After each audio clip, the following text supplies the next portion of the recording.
Okay, friends, Ezekiel is done, and it was a drag, honestly. Look, okay, the fact that it felt long doesn't mean that it was boring or unhelpful or uninformative. What I found that in the reading the Bible backwards has given me an insight of how Jesus and the apostles use the messages of the prophets in their writings, their speeches, all that stuff. After you get through Ezekiel, through the part where, there is judgment and all this other stuff that happened during the first 30 chapters or so, then you're greeted with a new temple and a new rebuilt priesthood, new rules, all the stuff.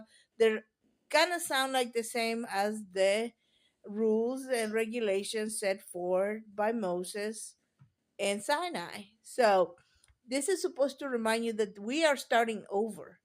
There is a new covenant that is either being renewed and the rules are slightly different. So one of the things that you would be an interesting study is to take the last few chapters of Ezekiel and compare the priesthood rules with the priesthood rules that Moses was given on Mount Sinai. All that to say, Ezekiel is done. And I found it very very helpful to go through this.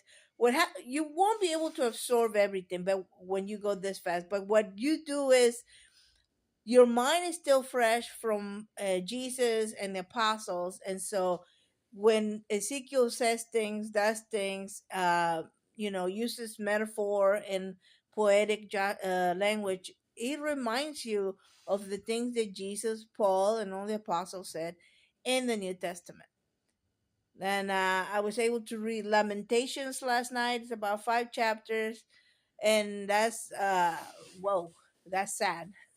And then now I'm working on my way to Jeremiah, and Jeremiah is also sad because these prophets were tasked with warning Israel and Jerusalem or Judah of their apostasy and what the consequences of entering into a covenant with God and reneging on that covenant would be. And none of this is news to them. Every single thing that happens to them during this time and period was told to them by Moses that this would be the consequences. Anyways, we're moving along. God bless.